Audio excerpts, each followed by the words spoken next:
चलिए शुरू करते हैं हम अपनी आज की क्लास। हमारा खेल टॉपिक चल रहा था क्या हुआ?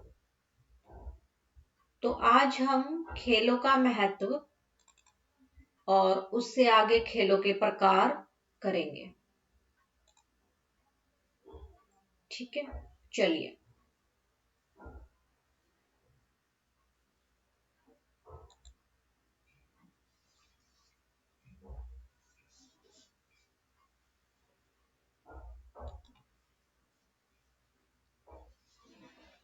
देखिए इसमें खेल का महत्व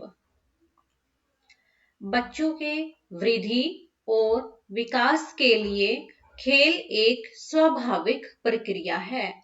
तो खेल क्या है? एक स्वाभाविक प्रक्रिया है। खेलते समय बच्चे अपने अंगों विशेषकर हाथ पैरों को चलाते हैं, नए शब्दों को सीखते हैं और जब वे दूसरे बच्चों के साथ खेलते हैं तो बहुत आनंदित होते हैं। दूसरे बच्चों की उपस्थिति खेलों के सामाजिक महत्व को बढ़ा देती है। तो जो खेल है उसमें जब दूसरे बच्चे होते हैं तो उससे सामाजिक महत्व बच्चों के अंदर जो है बढ़ता है। खेल के दौरान बच्चे अपने साथियों से संवाद करते हैं जिसके द्वारा उनके सामाजिक संबंध मजबूत होते हैं। जब बच्चे खेलते हैं तो जो उनके साथी होते हैं उनसे बच्चे बात करते हैं जिस वजह से वो बच्चे उनके दोस्त बन जाते हैं। और कई बार ऐसा होता है कि वो बहुत जिगरी दोस्त बन जाते हैं जिससे उनके सामाजिक संबंध मजबूत बनते हैं। खेलों के द्वारा बच्चे काम करने का तरीका, आज्ञा पालन और शिष्टाचार सीखते हैं। तो यहाँ से प्रश्न बनता है कि बच्चे खेलों के द्वारा क्या सीखते हैं? वो आज्ञा पालन, शिष्टाचार और काम करने का तरीका भी सीखते हैं। ठीक है, चलिए अब इससे आगे है संवेगात्मक विकास भी खेल का परिणाम है। तो हम इस बात से भी नकार नहीं सकते कि खेलों की वजह से बच्चे आत्मविश्वासी बनते हैं और अपने संवेगों पर नियंत्रण करना भी सीख जाते हैं। तो बच्चों के लिए जो खेल है वो बहुत जरूरी है क्योंकि ये बच्चों का चहुमुखी विकास करते हैं। खेलों के द्वारा ही बच्चे भाषा का ज्ञान सीखते हैं, उनका संवेगात्मक विकास होता है, वो आज्ञा पालन करना सीखते हैं, उनमें शिष्टाचार की भावना बढ़ती है, बच्चे सहयोगात्मक भावना की ओर भी अग्रसर होते हैं, उनका सामाजिक महत्व की ओर ध्यान बढ़ जाता है। खेलों के द्वारा ही बच्चों की सामाजिक पहचान में वृद्धि होती है। तो खेल कोई छोटी चीज नहीं है, खेलों का अपना ही एक अलग महत्व है। जितना पढ़ाई बच्चे के लिए जरूरी है, खेल भी उतनी ही जरूरी है। क्योंकि पहले क्या होता था, ये सोचते थे कि बच्चा खेल रहा है तो इसका कोई फायदा नहीं है, परंतु बच्चों के जीवन में खेलों का भी अपना ही एक महत्व होता है। बहुत से बच्चे आज हम देख रहे हैं कि खेलों के जरिए हमारे देश का नाम रोशन कर रहे हैं। वहीं जो कुछ बच्चे खेलों के द्वारा अपने माइंड को रिलैक्स करते हैं और फिर दोबारा से अपनी पढ़ाई अच्छे से करनी शुरू कर देते हैं। तो खेल बच्चों के लिए बहुत जरूरी है, बड़ों के लिए भी जरूरी है, बड़ों को भी चाहिए कि वो खेल खेलें। चलिए अब आगे शुरू करते हैं।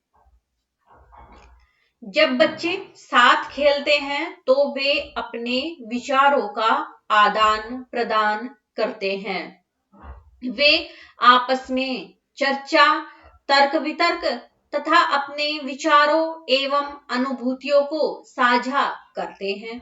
यह सब उनके भाषाई विकास के लिए आवश्यक है। जब बच्चे आपस में खेलते हैं तो अपने साथियों से बातें करते हैं, अपने दिल की बात बताते हैं, आपस में ये बताते हैं कि उनके घर पर क्या हुआ, मम्मी ने क्या खाना बनाया, कैसा रहा दिन। तो इससे जो है बच्चों के अंदर भाषा का जो है विकास होता है। इससे बच्चों की तार्किक, वैचारिक और तथा कल्पना शक्ति बढ़ती है। तो जो खेल है, खेलों से बच्चे तर्क वितर्क करना सीखते हैं और उनमें विचार बढ़ते हैं और कल्पना शक्ति का भी बच्चों के अंदर जो है विकास होता है, क्योंकि बच्चे आपस में बात करते हुए बहुत बड़ी बड़ी कल्पनाएं करना शुरू कर देते हैं और कुछ बच्चे ऐसे होते हैं उन कल्पनाओं के द्वारा ही अपने देश का, अपने माता पिता का नाम रोशन करते हैं। बच्चे एक दूसरे से अच्छी आदतें तथा जीवन मूल्य भी सीखते हैं। बिल्कुल, जब बच्चा अच्छे बच्चों के साथ खेलेगा तो उनकी अच्छी बातें सीखेगा। माता पिता को आपने कहते देखा होगा कि तुम जो है अच्छे बच्चों के साथ रहा करो और उनसे अच्छी बातें सीखा करो। कई बार हम ये भी कहते सुनते हैं कि अच्छी बातें तो लेट सीखता है और बुरी बातें जल्दी सीख लेता है, या अच्छी बातें तो बहुत देरी से समझ में आती हैं और बुरी बातों की लत जो है वो बड़ी जल्दी लग जाती है। तो ऐसा इसलिए होता है कि समाज में आज हम जब देखते हैं तो बुराई जो है वो ज्यादा फैली हुई है। अधिकतर बच्चे ऐसे बच्चों को अपना दोस्त बना लेते हैं जिनके अंदर बुरी आदतें होती हैं, जैसे कि शराब पीना, नशा करना, लड़ाई झगड़ा करना, ये सब बातें। तो माता पिता यही चाहते हैं कि उनका बच्चा अच्छा है तो वो ऐसे बच्चों से दूर रहे, ताकि उसके अंदर ये बुरी आदतों की लत ना आए और वो अपना भविष्य खराब ना करे। बच्चे एक दूसरे से अच्छी आदतें तथा जीवन मूल्य भी सीखते हैं। बच्चे खेलों के द्वारा विभिन्न वस्तुओं, लोगों तथा पशुओं की विशेषताओं का ज्ञान प्राप्त करते हैं, जो उनके सामाजिक, संवेगात्मक, संज्ञानात्मक विकास में सहायक होती है। तो बच्चों को खेल से जो है सामाजिक, संवेगात्मक, संज्ञानात्मक विकास भी होता है। तो ये सब जो है विकास के जो स्तर हैं वो सभी एक दूसरे से जुड़े हुए हैं। बच्चों को शिक्षा देने के लिए खेल एक स्वाभाविक तरीका है, क्योंकि खेल एक स्वाभाविक प्रक्रिया है। बच्चे खेलों के द्वारा आसानी से सीखते हैं, क्योंकि बच्चे खेलों में खुद को बिल्कुल नेचुरली, स्वाभाविक रूप से जो है इंडल्ज कर पाते हैं। इनके माध्यम से वे अपनी गतिविधियों के प्रभाव को तुरंत समझ जाते हैं। खेल एक सार्वभौमिक घटना है। खेल क्या है? एक सार्वभौमिक घटना है, क्योंकि ये सभी जगहों पर समान रूप से सभी बच्चों में घटित होती है। चाहे बच्चा भारत का हो या अमेरिका का हो या चीन, चाहे वो चीन का हो, जापान का हो, बच्चा खेल का शौकीन होता है, क्योंकि खेल के द्वारा उसका मन एक जगह पर स्थिर हो जाता है, जिससे उसका मनोरंजन बढ़ता है। और जहां पर बच्चों का मनोरंजन बढ़ता है, जहां पर उनका मन लगता है, बच्चों का ध्यान उसी तरफ जाता है। इसीलिए खेल एक सार्वभौमिक घटना है, खेल एक स्वाभाविक प्रक्रिया भी है। खेल एक स्वाभाविक आनंदपूर्ण प्रतिक्रिया है, ये किसने कहा था? कल हमने डेफिनेशंस की थी, आप इसके बारे में सोचिए। खेल एक आनंदित स्वाभाविक प्रक्रिया है, ये किसने कहा? ये रॉस ने कहा था कि खेल एक आनंदित और स्वाभाविक प्रक्रिया है, जिसके द्वारा मनुष्य सबसे अधिक क्या करता है? अपनी वार्तालाप या अंतरक्रिया करता है। तो इस तरीके से आपसे एग्जाम में क्वेश्चन पूछे जा सकते हैं कि खेलों को स्वाभाविक और आनंददायक प्रक्रिया किसने कहा? रॉस ने कहा। इससे बच्चों के संपूर्ण विकास और वृद्धि में भी लाभ होता है। बिल्कुल, खेलों के द्वारा बच्चों में संपूर्ण विकास होता है और उनकी वृद्धि भी बहुत तेजी से होती है, क्योंकि जब शारीरिक विकास होगा तो वृद्धि तो बच्चों के अंदर होगी ही, क्योंकि शारीरिक विकास में बच्चों की मांसपेशियों का मजबूत होना, फैलना, खुलना शामिल है। ठीक है, अब है खेल की सबसे महत्वपूर्ण उपयोगिताएं। इस प्रकार हैं। खेल शारीरिक रूप से बच्चों के लिए लाभकारी है, सामाजिक रूप से भी लाभकारी है, संज्ञानात्मक रूप से भी लाभकारी है, संवेगात्मक रूप से भी लाभकारी है बच्चों के लिए, और भाषाई कौशल के लिए भी लाभकारी है बच्चों के लिए। तो अब हम इनका एक एक करके जो है अध्ययन करेंगे। तो चलिए आगे। शारीरिक उपयोगिता यानी कि खेल की सबसे महत्वपूर्ण उपयोगिताएं इस प्रकार हैं। शारीरिक उपयोगिता, शारीरिक उपयोगिता में क्या आता है, देखिए, बच्चे के शारीरिक विकास में खेल की महत्वपूर्ण भूमिका होती है। खेल के दौरान बच्चे के शरीर के विभिन्न भाग क्रियाशील हो जाते हैं। यह अतिरिक्त ऊर्जा को बढ़ाने का माध्यम होते हैं। यदि ऊर्जा को सही ढंग से खर्च न किया जाए तो बच्चा चिड़चिड़ा और बेचैन हो जाता है। इससे भी अधिक यह मांसपेशियों के समन्वय और हाथ पैरों की उद्देश्यपूर्ण गति में सहायता करते हैं, जिससे शरीर की सामान्य बाह्य आकृति निश्चित होती है। तो इस टॉपिक में क्या बताया गया है खेल से संबंधित, कि खेल बच्चों की शारीरिक विकास में बहुत महत्वपूर्ण भूमिका को अदा करते हैं। खेलों के द्वारा जो है बच्चों का जो है क्रियाशील विकास होता है, उनके शरीर के अंग अधिक क्रियाशील होते हैं और बच्चों के अंदर जो ऊर्जा है वो सही ढंग से बहना शुरू कर देती है। यदि आप बच्चों को खेलने से मना करोगे तो बच्चे चिड़चिड़े हो जाएंगे। इसका एक उदाहरण जो है वो मैं ये देना चाहूंगी कि हमें बच्चों को थोड़ा खेलने भी देना चाहिए। अगर बच्चे खेलेंगे नहीं तो बच्चे जो है अंदर ही अंदर सिकुड़ जाएंगे। हमने अपने सबसे पहले चैप्टर में जो अपनी तीसरी एक्टिविटी की थी रीमा की, उसमें रीमा जो है अपने घर में रहती थी, उस कहीं भी खेलती नहीं थी। उसके माता पिता बाहर कार्य करते थे और जो उसकी देखभाल करता थी वो भी उसके साथ जो है अच्छे से बात नहीं करती थी, खेलती नहीं थी। तो जिस वजह से उस बच्ची का भाषाई कौशल अच्छे से नहीं हो पाया था, जबकि वो रिच फैमिली से बिलोंग करती थी। तो इस बात का जुड़ाव जो है सबसे पहला चैप्टर जब हमने किया था शुरू की वीडियोस में, वहां पर जो मैंने तीसरी एक्टिविटी करवाई थी उससे पता चलता है, संबंध स्थापित हो गए यहाँ पर। अब एक मैं आपको इसकी घटना बताऊंगी। जो हिटलर था, हमें पता है दूसरा विश्व युद्ध करवाने वाला, वो बचपन में जो है चित्रकारी करना चाहता था। वो भी एक तरीके का खेल से संबंधित प्रतिक्रिया, एक क्रिया है खेल की। तो उसके पिता ने देखा कि भाई मेरा बेटा जो है पेंटिंग्स का शौकीन है, तो उसने अपने बेटे को कहा कि बेटे तुझे जो है ये करनी नहीं है, पेंटिंग नहीं करनी है, आर्ट में नहीं जाना तुझे, क्योंकि इसकी कोई वैल्यू नहीं है। तू खाएगा क्या, कमाएगा क्या, एक पेंटर को कोई भी नहीं पूछता है। तो उसके पिता ने उससे ये कहा और उसे आर्ट करने ही नहीं दी। तो जब उसे आर्ट नहीं करने दी तो वो उसकी ऊर्जा जो थी उसके अंदर विद्यमान, वो चिड़चिड़ेपन में इतनी ज्यादा बदल गई कि उसकी वो ऊर्जा नेगेटिव स्तर से बहने लगी और वो एक नेगेटिव पर्सन बन गया, जिसने आगे चलकर विश्व युद्ध करवा दिया था। तो इससे हमें पता चलता है कि बच्चों के लिए खेल के जरिए जो ऊर्जा है वो पॉजिटिव सकारात्मक तरीके से जो है बहती है बच्चों की, और इससे जो है ऊर्जा को बहने का सही माध्यम मिल जाता है और बच्चे चिड़चिड़ेपन से दूर रहते हैं, बेचैन नहीं हो पाते हैं। जो खेल है, खेलों के द्वारा बच्चों की मांसपेशियां सही से समन्वय यानी कि तालमेल स्थापित कर पाती है।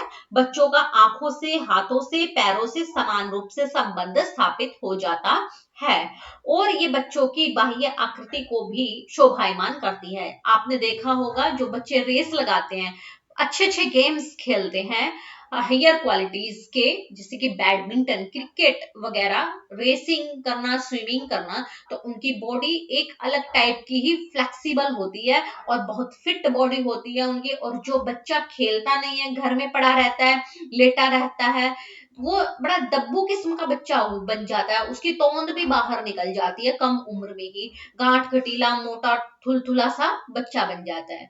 तो जो अगर अपनी बाह्य आकृति को भी सजाना संवारना है, अगर उसे अच्छा बनाना है, तो खेल जो है इसमें बहुत अहम भूमिका अदा करते हैं।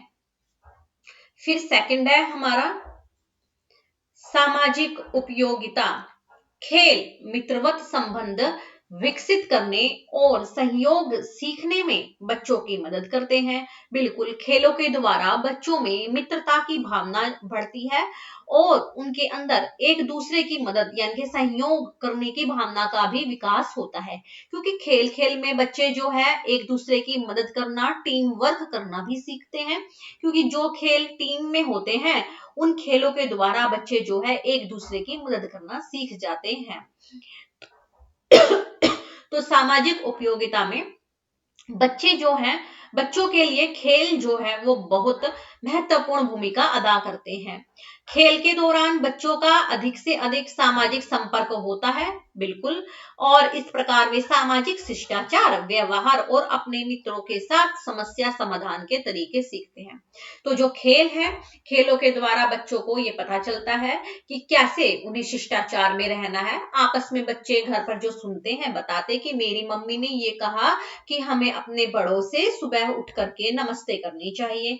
अब जिस बच्चे से उसने कहा वो भी अपने घर पर जा करके सुबह उठेगा और अपने बड़ों से नमस्ते करेगा।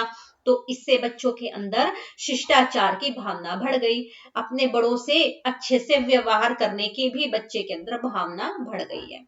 फिर जो है अगर बच्चे आपस में बात करेंगे कि भाई आज तो हमारे मेरी मम्मी के चोट लग गई और उनके क्या कहते हैं बहुत सारे धब्बे नीले नीले पड़ गए, जिसे हम नील कहते हैं, गुम चोट आ गई मम्मी के। तो एक बच्चा कहेगा मेरी मम्मी के भी आ गई थी चोट और ना हमने तो ना उनकी गरम तेल से मालिश की। तो बच्चा जो है अपने घर पे जा करके बताएगा कि गरम तेल से मालिश करो, मेरी फ्रेंड की मम्मी के भी चोट लग गई थी तो वो मुझे बता रहा था कि उनकी मालिश गरम तेल से की थी। तो उसके घर पर भी जो है लोग जो है गरम तेल से मालिश भी करना शुरू कर देंगे। तो उससे क्या फायदा होगा कि बच्चों में जो है समस्या समाधान के तरीके विकसित होने लग जाएंगे। तो इन बातों से आप देख सकते हो। और भी क्या होता है, देखिए जब मैं 8th क्लास में थी तो मेरे पापा का एक्सीडेंट हो गया था और उनके फ्रैक्चर आ गया था पैर में। तो जैसे स्कूल में जाते हैं, 8th क्लास में थी मैं, तो 2-3 दिन जा नहीं पाई। फिर मेरी फ्रेंड्स ने मुझसे पूछा कि भाई क्या हुआ, क्यों नहीं आई। मैंने कहा कि ना मेरे पापा का एक्सीडेंट हो गया था और उनके फ्रैक्चर आ गया था पैर में।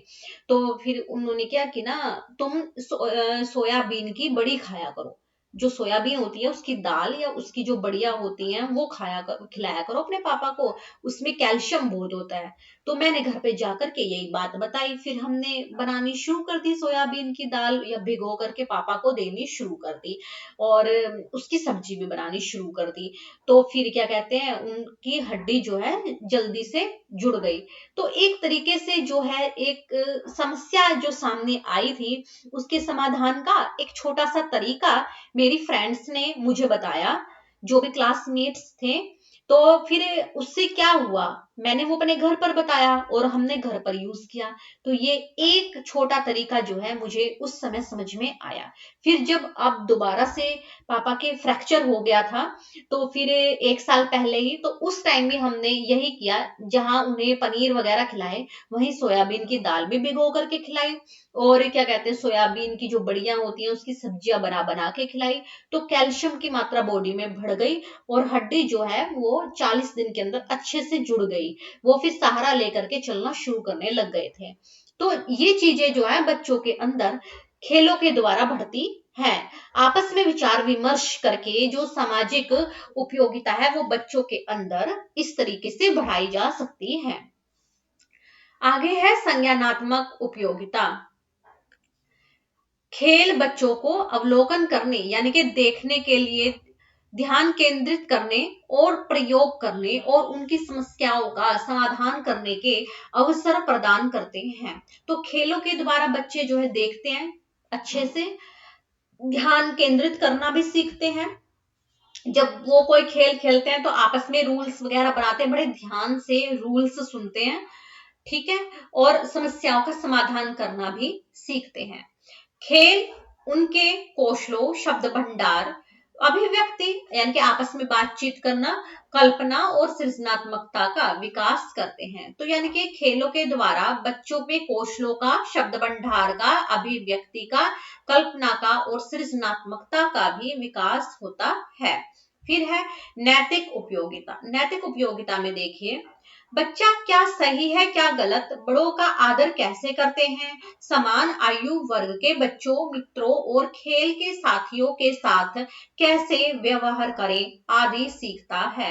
तो बच्चा जो है उसके अंदर नैतिक विकास भी जो है खेलों के द्वारा बढ़ता है कि उसके लिए क्या सही है क्या गलत है, और अपने आयु वर्ग के बच्चों के साथ, मित्रों के साथ, खेल के साथियों के साथ उसे कैसा व्यवहार करना है, ये सब उसे जो है खेलों के द्वारा पता चलता है। अब है उपचारात्मक उपयोगिता। देखिए, उपचारात्मक उपयोगिता में क्या है, खेल बच्चों को दबे हुए संवेगों को निकालने में सहायता करते हैं। शर्मीले बच्चे दूसरे बच्चों के साथ खुश रहना सीखते हैं, जबकि आक्रामक बच्चे धैर्यपूर्वक अपनी बारी का इंतजार करना सीखते हैं। यानी कि जो बच्चा बहुत आक्रामक स्वभाव का होता है, जब खेल होता है, टीम वर्किंग होती है, तो उसमें अपनी बारी आने का इंतजार करता है। और शर्मीला बच्चा भी दूसरे बच्चों के साथ खुश होना सीख जाता है, उसकी शर्म जो है वो खुलती है, हेजिटेशन उसकी जो है वो कम होती है। अति स्पर्धा करने वाले हार या नुकसान सहन करना सीखते हैं। तो खेलों के द्वारा बच्चे ये सीखते हैं कि हार और जीत समान है, इनका जीवन में इतना कोई खास महत्व नहीं है, हमें अच्छे से खेलना है, टीम वर्क करना है। असुरक्षित महसूस करने वाले बच्चे खेलों के माध्यम से आत्मसम्मान, दूसरों का सम्मान करना सीखते हैं। मनोरंजनात्मक उपयोगिता, ये बहुत महत्वपूर्ण पॉइंट है जो कि सभी बच्चों को अपने आप ही पता होता है।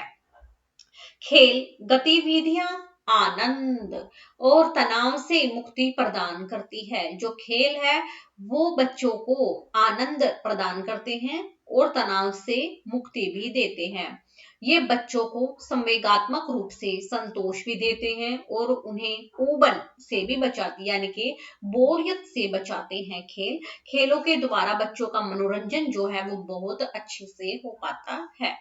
फिर शैक्षिक उपयोगिता भी है, देखिए खेलों की। खेल बच्चों के नहीं, बच्चे खेलों के दौरान बहुत कुछ सीखते हैं। खिलौने के द्वारा वे जैसे रंग, आकार, आकृति और बनावट आदि के बारे में भी सीखते हैं।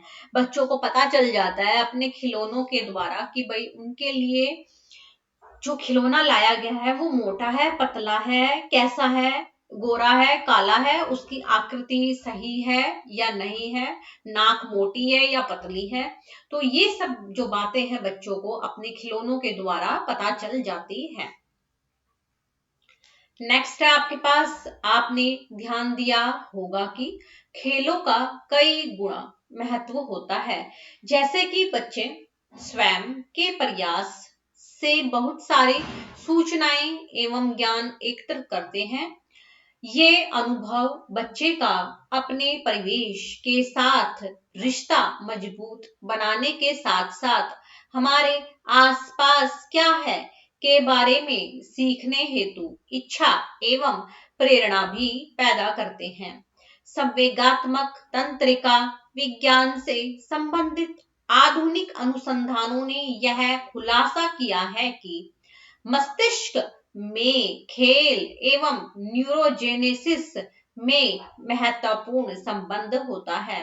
यह इस बात पर बल देता है कि बच्चे शारीरिक, संवेगात्मक, संज्ञानात्मक और सामाजिक पहलुओं को मिलाकर एक एकत्रित दृष्टिकोण से सबसे बेहतर सीखते हैं। कि बच्चे जो हैं जब उनके साथ शारीरिक, संवेगात्मक, संज्ञानात्मक, सामाजिक पहलुओं को एक साथ मिलाकर का काम किया जाता है तो वो बेहतर तरीके से सीखते हैं। और खेलों का यही सबसे बड़ा फायदा है कि उनमें एक साथ जब बच्चा खेल खेलता है तो शारीरिक, संवेगात्मक, संज्ञानात्मक और सामाजिक सभी प्रकार के पहलू आपस में मिलकर खेल के माध्यम से कार्य करते हैं। सर्जियो पोलिस जैसे वैज्ञानिकों का निष्कर्ष है कि खेल से प्राप्त हुए अनुभव हमारे मस्तिष्क के सामने सामने के सिर पर न्यूरॉन्स के संबंधों को बदल देते हैं। तो ये किस वैज्ञानिक ने कहा कि खेल जो है बच्चों में न्यूरॉन्स के संबंध को सामने वाले मस्तिष्क में बदल देते हैं? सर्जियो पोलिस ने। सर्जियो पोलिस ने खेलों पर बहुत अध्ययन किया और वे ऐसे वैज्ञानिक थे जिन्होंने बताया कि बच्चे के मस्तिष्क के सामने के सिर पर न्यूरॉन्स बदल जाते हैं खेलों के द्वारा। फिर है आगे नेक्स्ट टॉपिक हमारा खेलों के प्रकार। खेलों की विविध प्रकृति तथा सीखने में कौशलों एवं रुचि के विकास में खेल किस प्रकार सहायक हैं के बारे में विभिन्न मनोवैज्ञानिकों ने विभिन्न मत प्रकट किए। पियाजे ने सन 1945 से 1962 तक खेल के स्तर पर व्याख्या प्रस्तुत की है। तो अब पियाजे ने जो है खेल के बारे में अपने विभिन्न विभिन्न नियम बताए हैं और इनके नियमों में जो है 3 प्रकार के खेल जो हैं वो शामिल हैं। पहला खेल जो है वो अभ्यास का खेल है, दूसरा खेल जो है वो प्रतीकात्मकता का है और तीसरा जो है वो नियमों का खेल है। पहले में अभ्यास, दूसरे में प्रतीकात्मकता, तीसरे में नियम। ठीक है, तो चलिए अब शुरू करते हैं। अभ्यास खेल यह संवेदी गतिक अवस्था यानी कि 0 से 2 वर्ष से मेल खाता है। खेल के दौरान भौतिक इंद्रियां महत्वपूर्ण भूमिका निभाती हैं। इस अवस्था में खेलों में बार बार की जाने वाली शरीर की गतिविधियां, मुंह में वस्तुओं को रखना, थूक के बुलबुले बनाना आदि शामिल है। फिर है प्रतीकात्मक खेल। यह तब प्रारंभ होता है जब बच्चे वस्तुओं को किसी चीज के प्रतीक के रूप में प्रयोग करने लगते हैं, यानी कि 2 से 7 वर्ष में। इस अवधि में एक सादृश्य मूलक प्रणाली विकसित होती है। तो सादृश्य मूलक प्रणाली बच्चों के अंदर कब विकसित होती है? प्रतीकात्मक खेल के दौरान 2 से 7 वर्ष में। बच्चे स्वांग रचने लगते हैं, काल्पनिक खेलों में भी सम्मिलित होने लगते हैं। तो पियाजे के अनुसार बच्चे स्वांग कब रचने लगते हैं? प्रतीकात्मक खेल के दौरान 2 से 7 वर्ष। और काल्पनिक खेलों को कब सम्मिलित करने लग जाते हैं बच्चे? 2 से 7 वर्ष के दौरान। तो ये आपके क्वेश्चंस बहुत सारे बन गए हैं। पहले है आपका अभ्यास खेल कब शुरू होता है? 0 से 2 वर्ष, जिसमें मुंह में चीजें डालना, थूकना, बुलबुले निकालना शामिल है। प्रतीकात्मक खेल कब शामिल होता है? जब बच्चे किसी खिलौने को या किसी चीज को प्रतीक के रूप में ले लेते हैं। 2 से 7 वर्ष के दौरान बच्चों में स्वांग रचने की प्रक्रिया कब आरंभ होती है? 2 से 7 वर्ष के दौरान। बच्चे काल्पनिक खेलों को कब उपयोग में लाते हैं? प्रतीकात्मक खेल के दौरान, 2 से 7 वर्ष के दौरान। और बच्चे एक सादृश्य मूलक प्रणाली का प्रयोग कब करते हैं? प्रतीकात्मक खेल के दौरान, 2 से 7 वर्ष की अवस्था के दौरान। ठीक है, चलिए अब देखें नियमों वाले खेल।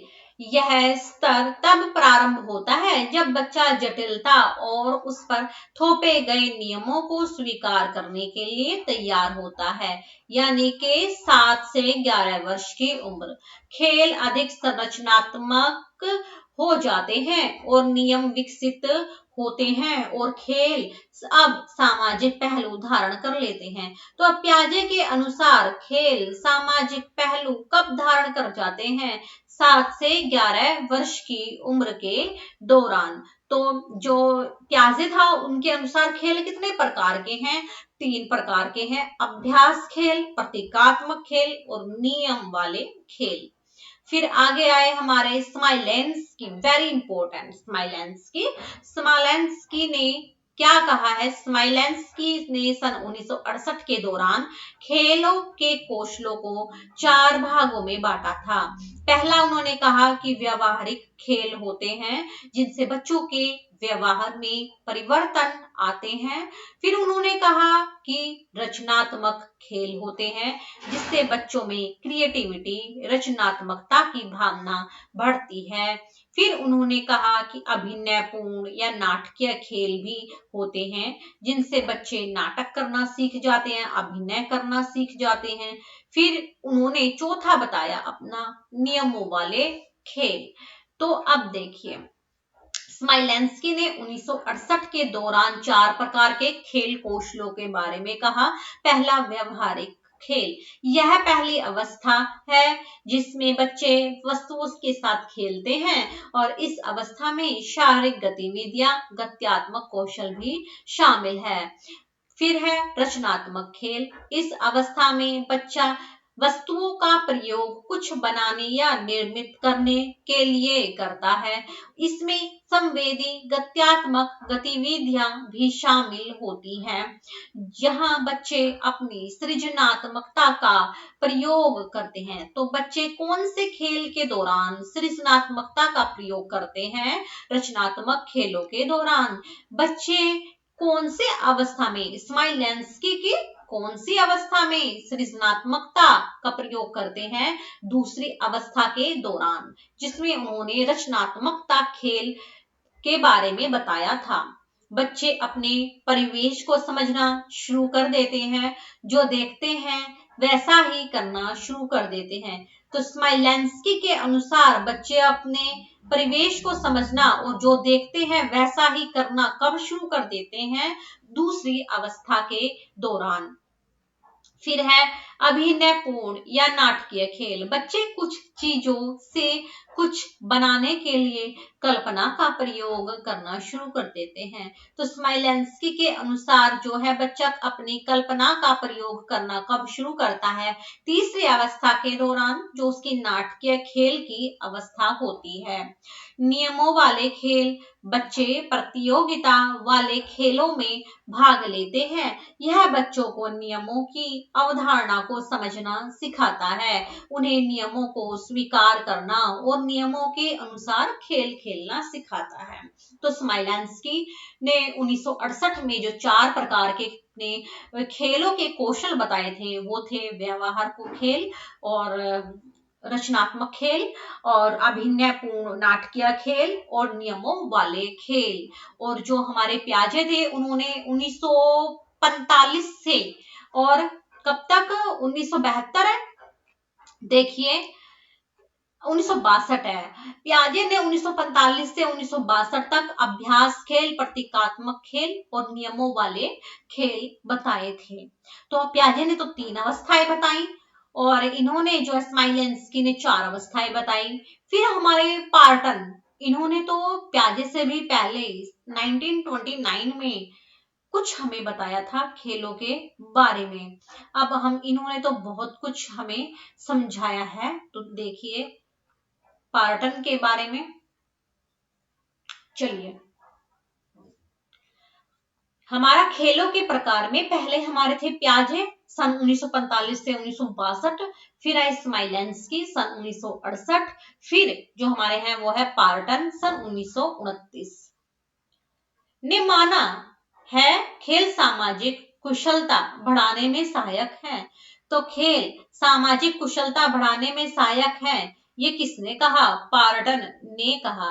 पार्टन ने बताया कि बड़े होने पर बच्चों के खेल बदल जाते हैं। सामान्यतः यह परिवर्तन 6 स्तरों पर आता है। उनके अनुसार 6 स्तर होंगे खेलों के, ठीक है। अब देखिए, पर उम्र का इससे सामान्यतः कोई संबंध नहीं होता है।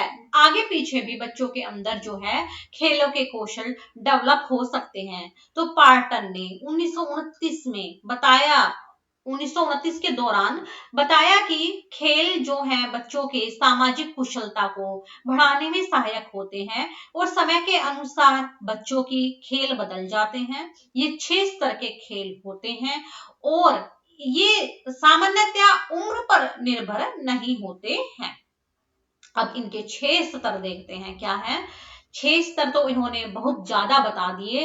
अव्यस्त खेल एक तो है, पहला हमारा अव्यस्त यानी कि अनऑक्यूपाइड में बच्चे दूसरे के साथ बिल्कुल भी सक्रिय रूप से नहीं खेलते हैं, यानी कि दूसरे के साथ जो है बच्चा नहीं खेलेगा, सहभागिता की कोई भावना बच्चे के अंदर नहीं होगी। ये तो बिल्कुल ही छोटे बच्चे की बात हो गई, जब वो अपना खिलौना भी किसी को नहीं देता। अगर कोई उसके हाथ से उसका झुंझुना पकड़ लेगा तो वो रोने लग जाएगा।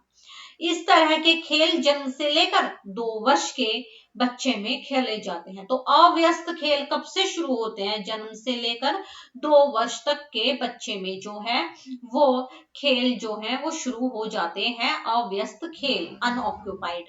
ये खेल बाद के विस्तार और विकास के लिए महत्वपूर्ण होते हैं। फिर है एकल खेल यानी कि सॉलिटरी प्ले। बच्चे प्राय अकेले खेलते हैं, उनके खिलौने दूसरों से अलग तरह के होते हैं और वे दूसरों के खिलौनों के प्रति न तो रुचि दिखाते हैं और न ही उनको देखते हैं। यह प्रवृत्ति अपेक्षाकृत छोटे बच्चों में ज्यादा देखने को मिलती है। वैसे यह प्रवृत्ति हर उम्र के बच्चों के लिए लाभदायी होती है। एकल खेल से बच्चों में रचनात्मक शक्ति का विकास होता है कि बच्चा जो है अपने खेल से संबंधित होगा, जैसे कि उसने खुद से कोई भी यानी कि वो होते हैं ना, सुडोकू खेलने शुरू कर दिए बच्चे ने। तो इस तरीके के जो खेल है वो एकल खेल होते हैं, जिससे बच्चों में रचनात्मकता की शक्ति जो है बढ़ती है। इसमें आप एग्जाम्पल लिख सकते हो सुडोकू टाइप। पहला तो है अव्यस्त खेल जो बिल्कुल ही 0 से 2 वर्ष के बच्चे में होगा। फिर होगा एकल खेल जिससे बच्चों में रचनात्मक शक्ति का विकास होता है। फिर है बच्चों के अंदर दर्शक खेल यानी कि ऑनलूकर प्ले। इस खेल में बच्चा दूसरों को खेलते हुए तो देखता है पर वह इस खेल में शामिल नहीं होता। हो सकता है उस समय वे उसकी सामाजिक महत्व पर सोच रहे हों या उस खेल के बारे में और अधिक ज्ञान प्राप्त करने की कोशिश कर रहे हो। यह प्रवृत्ति 2.5 और 3.5 साल के बच्चों में ज्यादा देखी जाती है। तो जो दर्शक खेल वाली प्रवृत्ति है वो 2.5 से 3 साल के बच्चों में ज्यादा देखी जाती है, पर ऐसा किसी भी उम्र के बच्चे कर सकते हैं। फिर है आगे समानांतर खेल, बच्चों के अंदर पैरेलल खेल जो है वो। यह खेल भी 2.5 से 3.5 साल के बच्चे में ही पाया जाता है। खेलते हैं जो समानांतर साथ साथ खेलते हैं, परंतु वे एक दूसरे के साथ नहीं खेलते। वे एक ही प्रकार के खिलौनों या मिमिक से बारी बारी से खेल सकते हैं। यद्यपि ऐसे समय में बच्चों में आपस में बहुत कम संपर्क होता है, पर वस्तुतः इससे वे एक दूसरे से बहुत अधिक सीखते हैं। फिर है सहचारी खेल, बहुत अच्छा खेल है सहचारी खेल बच्चों के अंदर यानी कि एसोसिएटिव प्ले।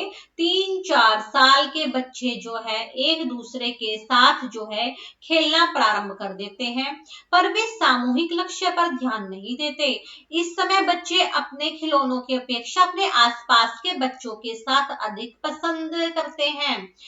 इस समय बच्चे अपने खिलौने बदल सकते हैं या फिर सक्रिय रूप से आपस से बातें करते हैं या फिर एक दूसरे से में खो जाते हैं, पर इस समय वे खेल के कोई नियम नहीं बनाते।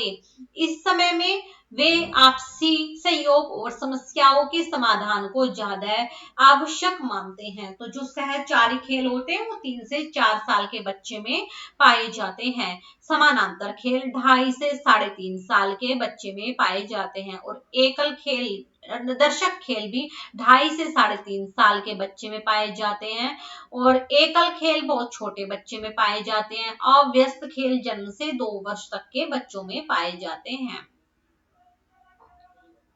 फिर है सहकारी खेल यानी कोऑपरेटिव।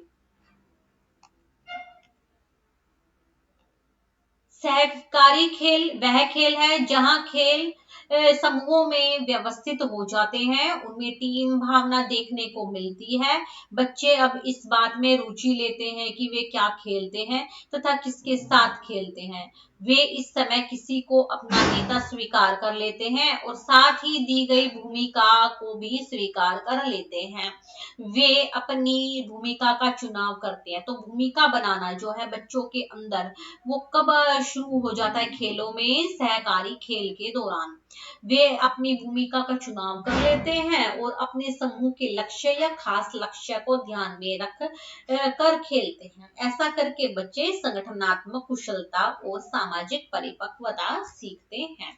तो बच्चे किस खेल से जो है अपनी सामाजिक परिपक्वता सीखते हैं? सहकारी खेलों के द्वारा। तो यहाँ पर हमारा ये टॉपिक भी कंप्लीट हो गया है। तो अब हम कल अपना नेक्स्ट टॉपिक करेंगे कि खेल कैसे विकसित होते हैं। Thank you.